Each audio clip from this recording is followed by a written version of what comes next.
மன்னா. யாத்ராகமம் 15வது அதிகாரம் 1 வசனம். யாத்ராகமம் 15:1.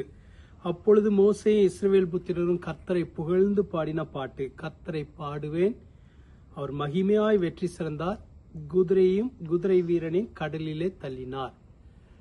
நேற்றைய தினத்துல பார்த்தோம், கர்த்தர் செங்கடலை பிளந்து அந்த செங்கடலுக்குள்ளாக பார்வோனுக்கும் இராணுவத்துக்கு எதிராக யுத்தம் செய்தார் என்று. யுத்தம் செய்து அவர்கள் எல்லாரையும் முறியடித்த பின்பு மோசேயும் ஆரோனும் மிரியாமும் இஸ்ரவேல் ஜனங்கள் எல்லோரும் கர்த்தரை புகழ்ந்து பாடினார்கள். பாடும்போது சொல்கிறார்கள், அவர் மகிமையாய் வெற்றி சிறந்தார், குதிரையும் குதிரை வீரனையும் கடலிலே தள்ளினார். முதலாவது அந்த குதிரையும் குதிரை வீரனையும் பார்த்து இந்த இஸ்ரவேல் ஜனங்கள் அலறினார்கள், பயந்தார்கள். ஆனால் அதே செங்கடலுக்குள்ளே அதே குதிரையும் குதிரை வீரனை கர்த்தர் கடலிலே தள்ளி முறியடித்ததை பார்த்தார்கள். மகிமையான ஒரு வெற்றியை கர்த்தர் கொடுத்தார். நம்முடைய வாழ்க்கையிலும் மகிமையான வெற்றியை கர்த்தர் கொடுக்க ஆசையாயிருக்கிறார், கொடுக்க வல்லவராயிருக்கிறார். குதிரையும் குதிரை வீரனையும் கடலிலே தள்ள வல்லவராயிருக்கிறார். நமக்கு விரோதமாய் எழும்புகிற எல்லா ஆயுதங்களையும் அவர் முறியடிக்க வல்லவர்.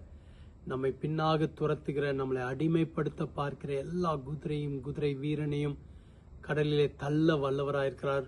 மகிமையாய் வெற்றி சிறக்க வல்லவராயிருக்கிறார். ஜெயம் கொடுக்கிற தேவன் எப்படி இஸ்ரவேல் ஜனங்களுக்கும் மோசேக்கும் அன்னைக்கு வெற்றியை கொடுத்தாரோ நமக்கு வெற்றியை தருவார்.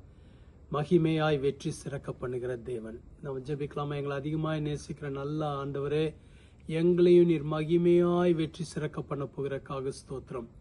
குதிரையும் குதிரை வீரனையும் கடலிலே தள்ளி பெரிய வெற்றி அந்த இஸ்ரவேல் ஜனங்கள் கொடுத்தீங்களே, எங்களுக்கும் எங்க வாழ்க்கையில பின்னாக துரத்துகிற எல்லா பார்வோனின் ஆவிகள், எல்லா பிசாசின் தந்திரங்கள், சதி ஆலோசனைகள் எல்லாவற்றையும் கர்த்தர் முறியடிப்பீராக. கர்த்தர் மகிமையான வெற்றி எங்கள் ஒவ்வொருவருக்கும் தருவீராக. இந்த நாள் ஒரு வெற்றி நாளா இருக்கட்டும். அற்புதங்களை செய்ய ஆசீர்வதிங்க. இயேசுவின் மூலம் ஜெபிக்கிறோம் பிதாவே, ஆமென். கர்த்தர் உங்களை ஆசீர்வதிப்பாராக.